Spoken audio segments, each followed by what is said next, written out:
This video I put together to share with some whoever's interested, hopefully legislatures are, but two different decisions for 2018 and 19.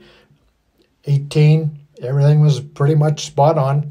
2019, they claimed that the house was still under construction. That was a brand spanking new allegation they made. I didn't see that coming. There it is again. They said it was under construction. Even in 2018 here, they said it was the main floor had been remodeled.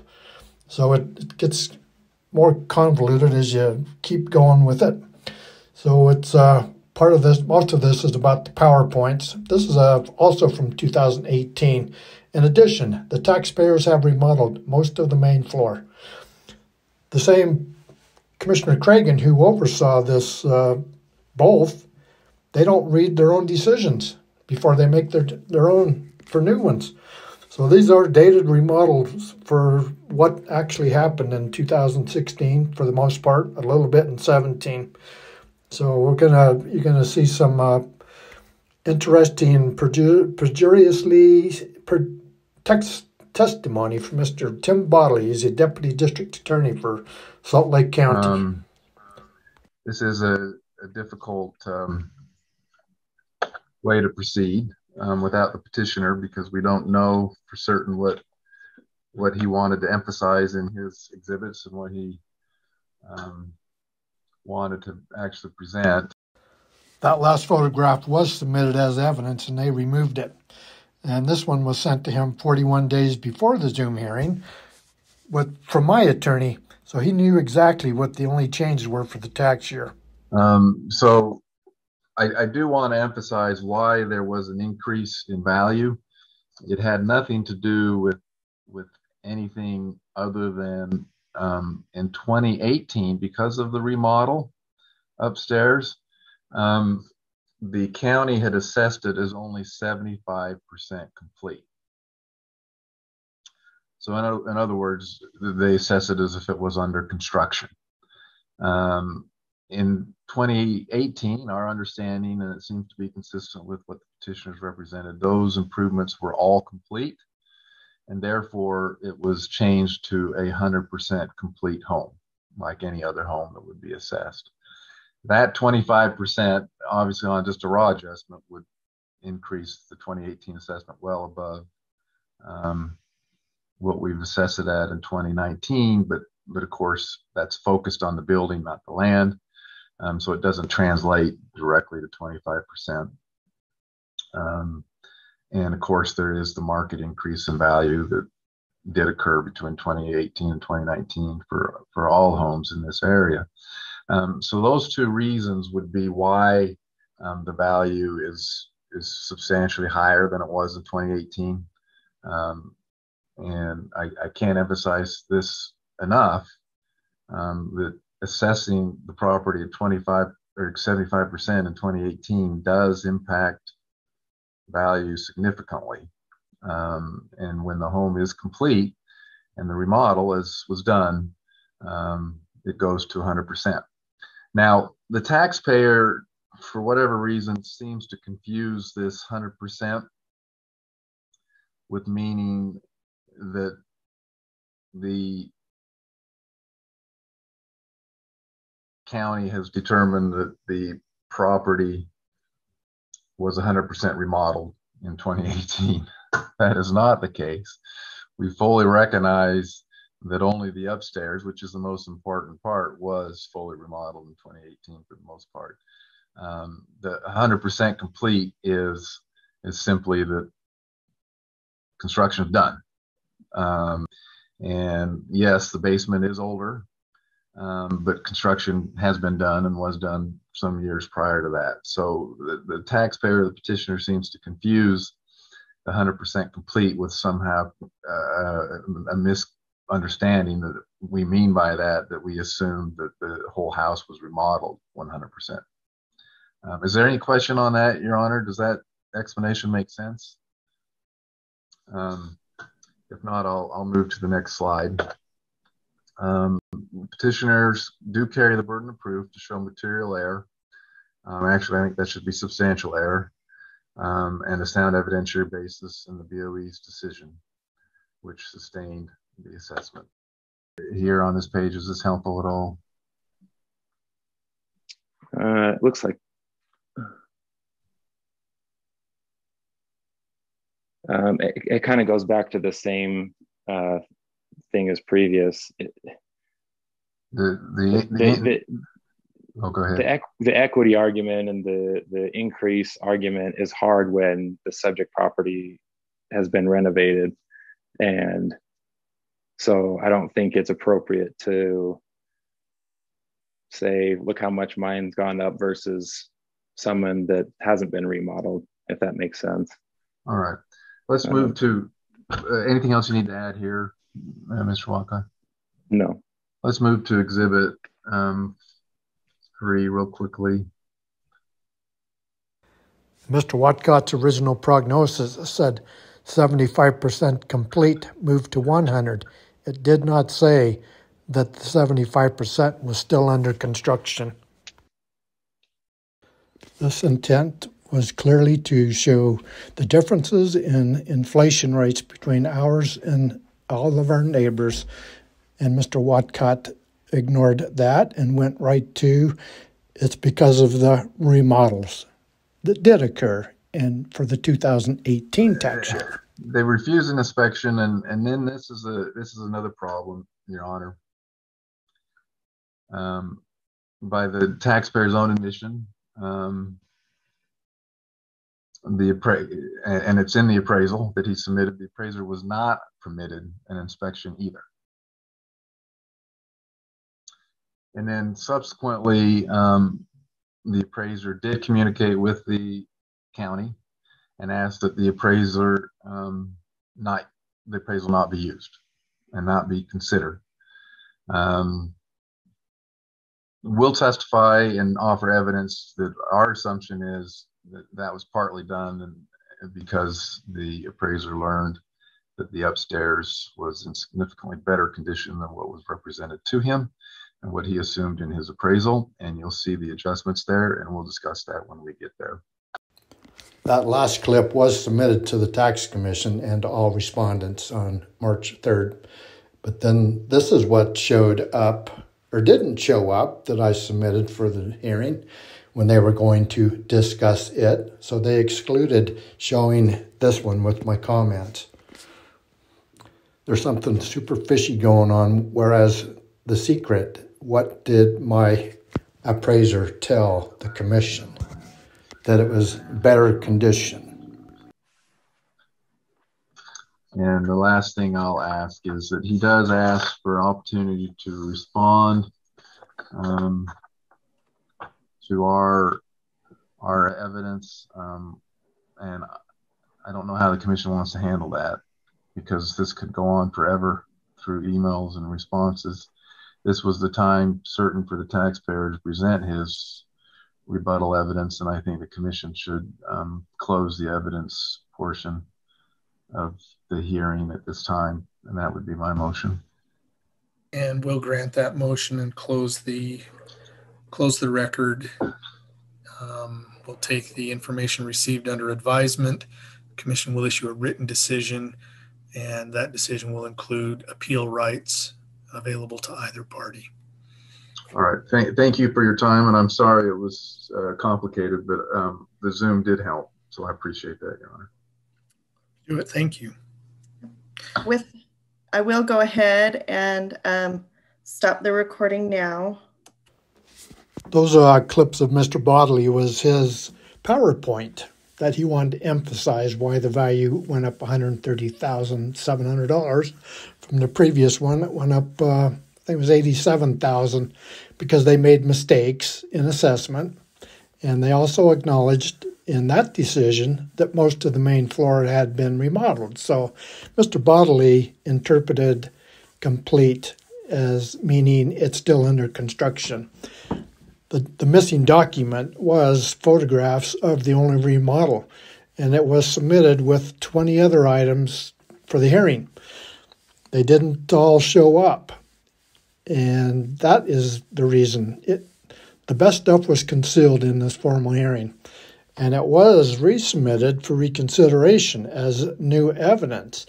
And the commission's decision came back as no new evidence was submitted and no mistakes of laws made. So they want to cherry pick stuff. And if you give them the right directions, what to look for, they ignore it. So I did put everybody on notice to take it to district court for trial de novo, whereas it's a whole new case. He doesn't want to, none of them do, but it's the only way to resolve this crazy rodeo ride. 5 years in a row I've had to appeal it to keep the door open. I didn't participate in that hearing because I was sick, and I did write out that I reserve the right to respond and rebuttal to anything I disagree with. So they closed the case anyway. That was about as biased and prejudiced as it gets. Coming up is part of a status conference call with Judge Jensen, Tim Bodily, and Brian Watcott. As for the appeals court, there are two different jurisdictions. They excused it because I was inadvertently late. Okay, so you're going to go ahead and go to full trial. They call that a trial de novo. Absolutely. I have undeniable evidence that Bodily and Watcott basically lied about the improvements made. Geez, if you go back, well, it gets very personal. It gets very personal. When I was denied any objections, Bodily motion to close the case, everything that I had submitted for the hearing, I have proof that it was submitted, didn't show up. These personal attacks are going to just put you way far behind with me. Way far behind, and so. Well, you're an administrative law judge, right? Yes. You're also an attorney. You're also an attorney, right? That is correct. Well, then let's abide by the laws. You know, another law that doesn't make sense is in 59.2-106, the last paragraph says the commission shall decide all appeals taken pursuant to this section no later than March 1st of the following year for real property. So these matters 2020 should have been decided last March.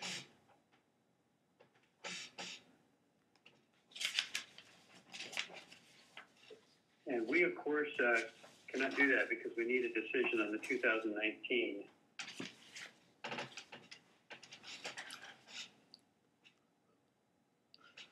Well, that's where it just gets more confusing when you have to file for reconsideration. They denied it without any logical sense to it.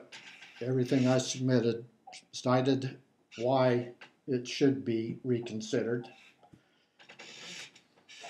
It was an impartial. It was a very impartial hearing by Canon Rule 2.2. I was dumbfounded that Commissioner Cragen agreed with Bodily's motion to close the case. That should have been taken under advisement. I have good news for you. When you go to district court, it's a brand new hearing. You present brand new evidence, anything you want to present, and you just present your case there. And that's exactly why I did it. All right. Well, it sounds like we're all in agreement then. We can't do anything with the 20 and 21 just yet. And so what we better do with those is just give you time to work your way through the district court. Sorry, Your Honor, I do need to clarify that. No, I didn't realize that was on news. No. So the 2019 is final as a matter of law. He did not timely file it anywhere. And he did file it late with the Supreme Court and the Court over the Court of Appeals, and they issued a final decision. They excused it because I was late, not by anything of evidence, Tim. Let's go by the evidence. That excusal is not even related to a civil court hearing. So, Your Honor, I don't, he can file as much as he wants regarding 2019, but it's done. and I'm happy to submit the Court of Appeals decisions, but that's over, so we need to move forward to 2020 at this point and just have a hearing on that. I'm sorry I was on. Bodily, you'll have a chance to get up to court and explain why you saw the evidence 51 days before the Zoom hearing, the only changes for it. That was sent directly to you from Ephraim Olson. So we'll certainly hear whatever evidence he's got for 2020. You're gonna hear evidence for 2019 in district court. You already were served notice. I'm not going to put up with all your baloney anymore. That's fine. Let's look for Mr. Keogh. Do you have a current filing with the district court that will give you a decision on this? It has not been filed. By the letter of the law that I filed it, it's good for 2 years. There's no deadline once you give them the 60 days notice. So your Honor, and I'm sorry, Your Honor. I don't mean to make this more difficult than it needs to be. He's referring to a notice of a governmental claim under the Governmental Immunity Act. Like if you have a tort or something, you have to send notice to the government first, and then before you could file a district court. That has nothing to do with an appeal of a tax commission decision. That is clear. You have 30 days. It's obvious you don't want the case to be heard bodily. It says you submit a brief why the case should be heard. The brief I sent was 24 pages long. We just need to move on to 2020, and he has every right to make the arguments he wants to that tax year, and he's kindly preserve that appeal before the commission, and I think you just need to schedule a hearing. Okay, well, we have today's scheduled for 15 minutes, and we've used up 14 of it. So what I'm going to do is I'm going to schedule this for a hearing. We either have an initial hearing or a formal hearing. And Mr. Keogh, you have every right to make these arguments there if you'd like. That way we'll have time to hear them. You'll have a chance to argue 2019. Do not file a date for a formal hearing with the tax commission.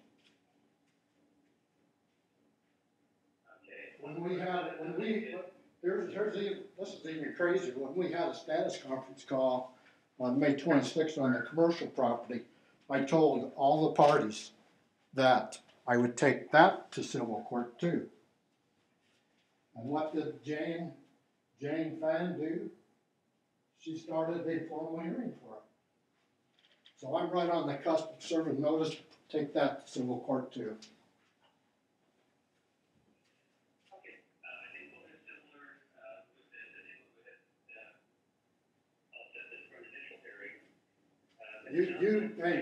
You did not listen to what I just said. I heard you, and but I don't agree with you.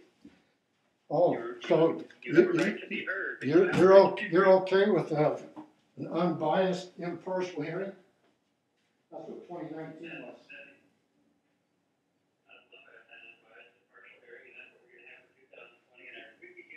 We need that for 2019. 2019 in district court will be an impartial hearing. And Bodily and Watcott can get up there and explain why they feel like they should jack up the house $130,700 because I remodeled the master bedroom. That is not a qualifying change by the face of the law. All right, well, I do need to move on to another matter, and so I'm going to do that, and I'll send notice of the next proceeding, and we'll have more time for that one. My apologies that I do have to cut the parties off today, because I really do need to move on to another hearing. So I'll set this for an initial hearing, and I'll give sufficient time for that. All right, thank you, Your Honor. And the case will be filed in district court in the next couple of days. And and we'll talk about that at the hearing time. Thank you all. All right, thank you. This whole thing's a joke. Everyone else has left the call. What a joke. The joke's on them. This was submitted for 2019.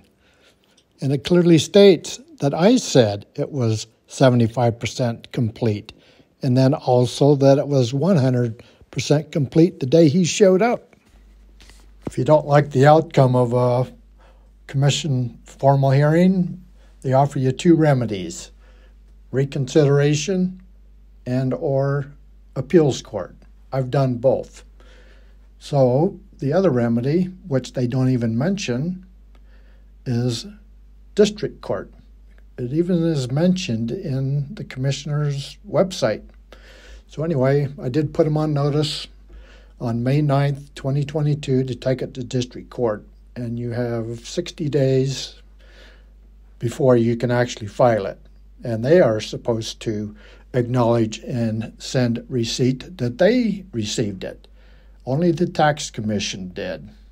So now where this stands, they want me to prove that I have a case, which I only have a brief. Doesn't expire for 2 years. So I did file quite lengthy reconsiderations for the decision. They ignored it. I submitted all the new evidence that was concealed or removed from the hearing, and that would be the focus point of a trial de novo. So the only place there's going to be justice is district court with a jury if I want. I did submit the transcript of that status conference call to the tax commission with a lot more reasons why they should put it on hold. And unknown if Judge Jensen read it. It wasn't added to any of the emails sent to the opposing party. Nonetheless, this is what he sent me and them. They don't want trial in district court, but he's asking me to send specifically pending actions. They already received the notice of intent to file it in district court. And again, I have 2 years to file it. If that doesn't sway them to stop the nonsense, I don't know what it will. So I put together this video just to show them inconclusively how corrupt the 2019 decision was. And in district court, they'll strike down based on the facts, and all further proceedings will be subject to the median inflation rate, which the home should have been after 2018. So it's quite the rodeo ride. Let's keep going. You can also seek damages from district court. It's right in the law. In Judge Jensen's last paragraph, he says that no legal argument. Well, the legal argument is that I did file a petition, which is up to me when I decide to file it as a case. The canon laws govern judicial judges. You'll note there that I am supposed to get a fair and impartial hearing. That didn't happen. Everything that I did submit for that 2020 informal was the bulk of it was all about the 2019 and how biased and prejudiced it really was. So the tax commission, they're very well aware of their own decisions that conflict each other significantly, and that'll be the basis for a trial de novo in district court. They're going to have a hard time disputing their own mistakes.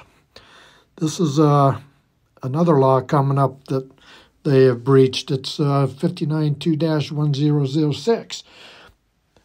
They mention this law in both appeals, but they exclude paragraph 6 for a reason. They are extremely late in deciding all appeals, and they don't want anybody to know that law. So the purpose of this video is just to inform, hopefully, legislatures review it. And the laws the laws are good, but they're not being conformed with. So that's a major concern. I can't imagine how many other people have gone through this same kind of process and been treated like the way I have. So we'll end it here, and thanks for watching it. and have a good day.